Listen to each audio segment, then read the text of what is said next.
할렐루야. 아름다운 가족 여러분 안녕하세요. 오늘은 9월 8일 금요일 새벽 예배 하나님께 드리겠습니다. 히브리서 5장 1절에서 14절까지 말씀입니다. 히브리서 5장 1절에서 14절입니다.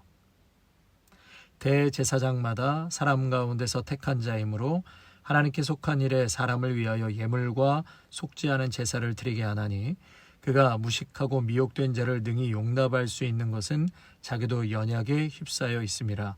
그러므로 백성을 위하여 속죄제를 드림과 같이 또한 자신을 위하여도 드리는 것이 마땅하니라. 이 존귀는 아무도 스스로 취하지 못하고 오직 아론과 같이 하나님의 부르심을 받은 자라야 할 것이니라.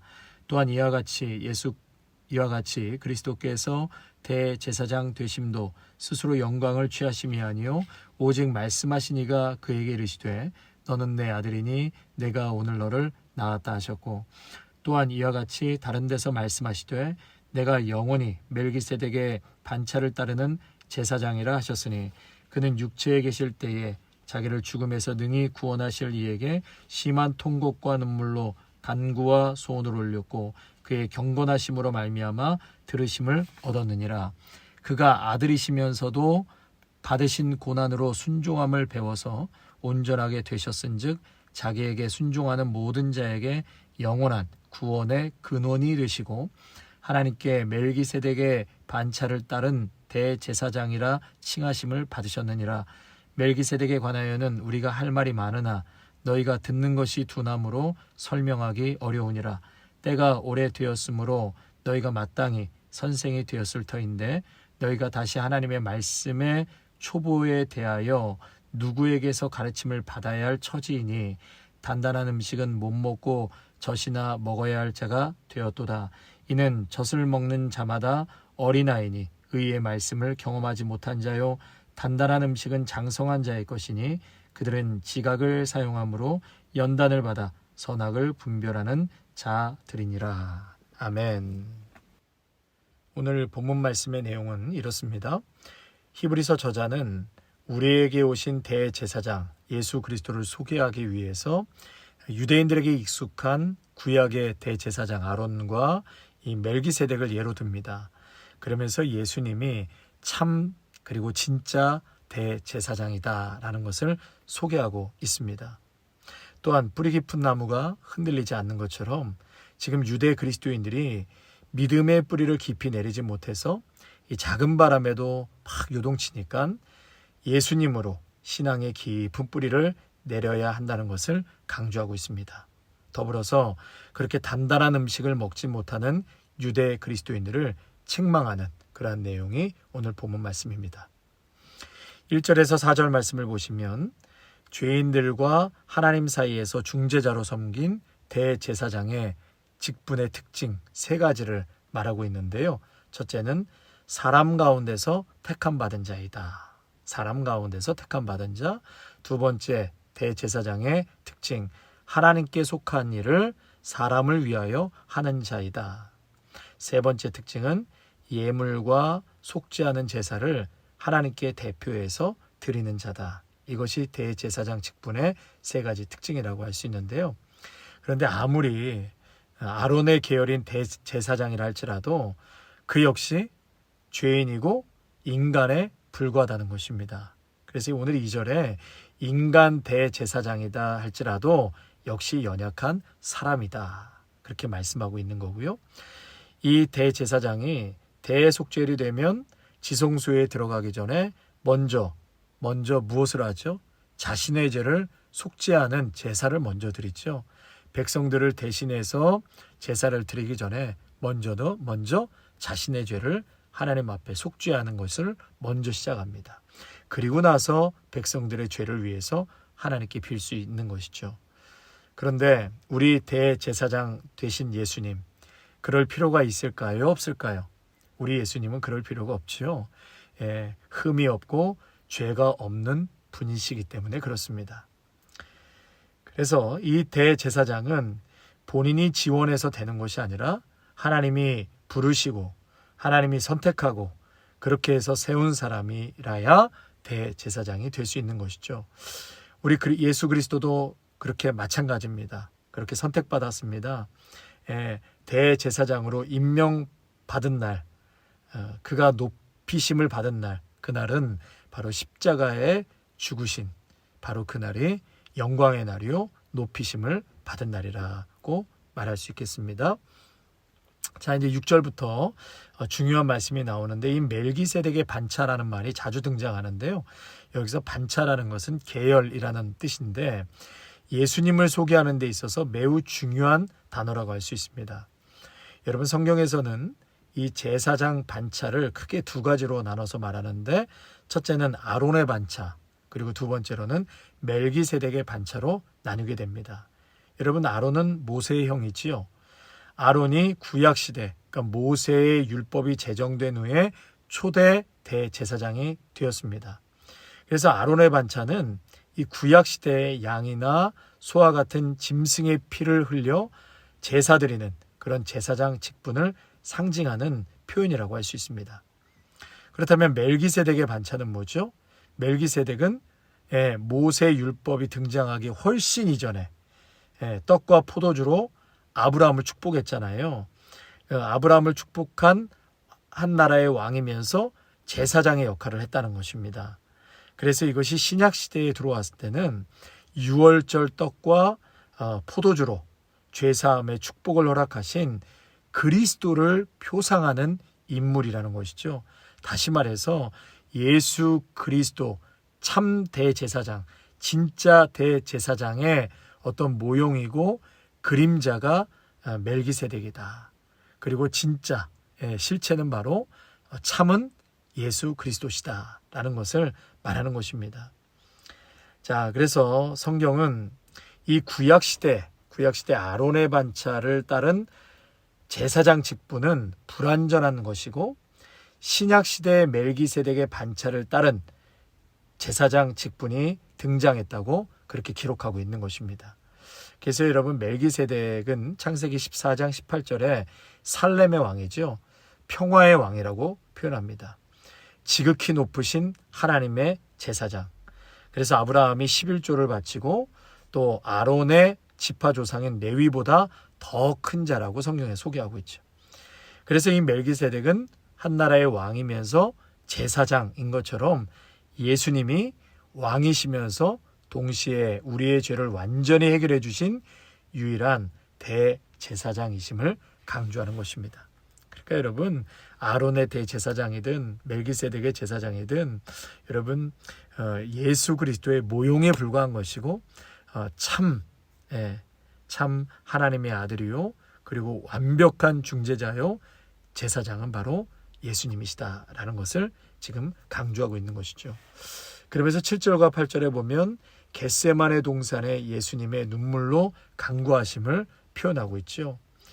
고난과 눈물로 인간들의 죄를 위해서 자신과의 일치를 이루신 분이 바로 예수님이다. 그러니까 대제사장의 자격을 갖추신 분이 바로 예수님이셨다라는 것을 말씀하고 있고요.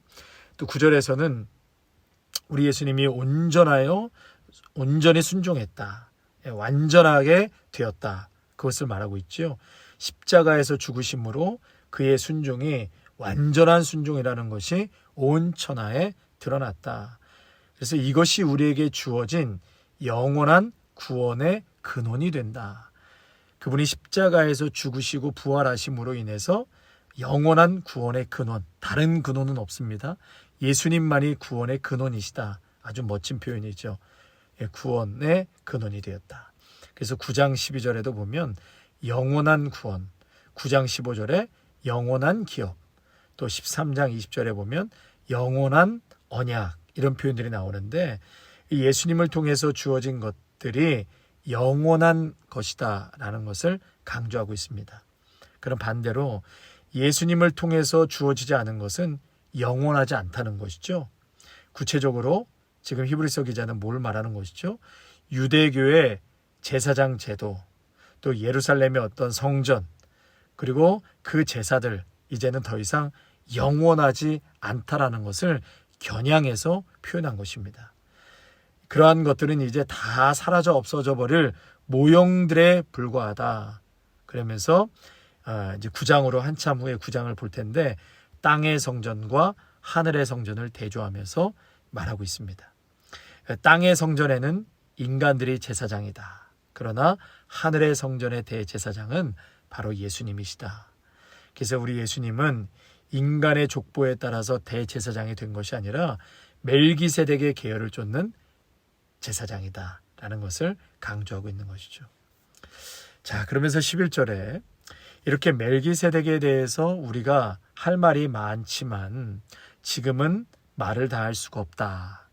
왜 다 말을 못하냐면 너희들이 듣는 것이 둔하기 때문이다. 우리가 말해준다고 해도 너희가 알아듣지 못하기 때문이다. 그러면서 지금 저자가 말하려는 것은 이 예루살렘 성전의 제사들은 이제 다 지나간 것이고 우리가 그런 것들에 얽매여 있지 않다. 이제는 더 이상 하지 않아도 된다. 이것을 말하려고 하는데 이렇게 설명을 해주고 예수님에 대해서 말을 해주어도 그들이 받아들이지를 못하는 거예요. 유대 그리스도인들이, 교회를 나오는 그리스도인들임에도 불구하고 예수를 제대로 알지 못하고 받아들이지 못하고 믿음으로 삶으로 살아내지를 못하는 것이죠.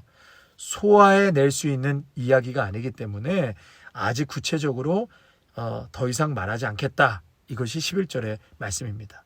그러면서 12절로 넘어와서 때가 오래되었으므로 히브리서를 받은 사람들은 예수님을 믿은 지 오래된 사람들, 초신자가 아니라는 것이죠.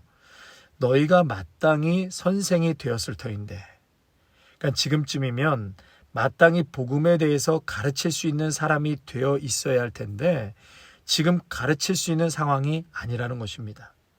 오히려 다시 여러분들에게 하나님의 말씀의 초보에 대해서 누구에게서 가르침을 받아야 할 처지가 되었다. 말씀의 초보에 대해서 배워야 할 상황이 되었다. 이러한 영적인 어떤 미성숙을 표현한 것이 너희가 젖이나 먹어야 할 자가 되었도다. 우리 12절 말씀 한번 읽겠습니다. 때가 오래되었으므로 너희가 마땅히 선생이 되었을 터인데 너희가 다시 하나님의 말씀에 초보에 대하여 누구에게서 가르침을 받아야 할 처지이니 단단한 음식은 못 먹고 젖이나 먹어야 할 자가 되었도다. 너희들이 복음에 대해서 가르쳐야 되는데 오히려 그 복음을 초보적인 내용을 다시 가르침을 받아야 될 처지가 되었다. 그러면서 젖이나 먹어야 할 자가 되었도다. 단단한 식물은 못 먹을 자가 되었도다. 여러분 여기서 단단한 식물은 무엇을 말하는 것이죠? 예수님이 멜기세덱의 반차를 쫓은 진짜 대제사장이고 이제는 예루살렘 성전이나 제사나 그 밖에 등등은 그림자에 불과하다는 그 가르침. 그런데 이 내용을 그들이 받아들이지를 못하고 이해를 못하는 것이죠. 그러니까 그들에게는 이 내용이 너무나 단단해서 먹을 수가 없다는 것이에요. 교회를 나오는 그리스도임에도 불구하고. 그래서 바울이 고린도전서 3장 1절 이하에 고린도 교회 교인들을 향해서 비슷한 말을 했는데요. 내가 신령한 자들을 대함과 같이 너희에게 말할 수 없어서 육신에 속한 자 곧 그리스도 안에서 어린아이를 대함과 같이 하노라. 여기서 여러분 신령한 자라고 했는데요. 그러니까 고린도 교회 교인들 중에는 이 두 그룹으로 나눠져 있는데 그 중에 한 그룹이 신령한 자들의 어떤 한 파를 만들어서 자신들을 다른 성도로 구분했습니다. 그러니까 수준이 높은 신앙인으로 스스로를 차별화했다는 것이죠. 우리는 신령한 자들이다. 바울은 이들을 영적으로는 어린아이와 같은 자라고 말하고 있습니다. 너희들이 신령한 자들이 아니고 영적으로 어린 아이와 같은 자들이기 때문에 내가 젖으로 너에게 주노라. 그래서 이 사람들을 향해서 고린도전서 3장 2절에 내가 너희를 젖으로 먹이고 밥으로 아니하였노니 이는 너희가 감당하지 못하였음이거니와 지금도 못하리라. 너희는 아직도 육신에 속한 자로다. 그래서 오늘 또 13절로 계속 이어서 히브리서 저자는 그 사람들은 의의 말씀을 경험하지 못한 자들이다. 의의 말씀을 경험하지 못한 자들. 예수의 복음을 아직 경험하지 못한 자들이다. 예수의 복음을 경험하지 못하고 계속해서 유대교의 테두리 안에서 살려고 하는 자, 너희들이 젖을 먹는 어린 아이와 같다. 그러면서 14절에 단단한 음식은 결국 장성한 사람을 위한 것이다. 때가 오래되었다면, 신앙의 연륜이 어느 정도 되었다면 단단한 음식을 먹을 수 있어야 한다라고 강조하고 있는 것이죠.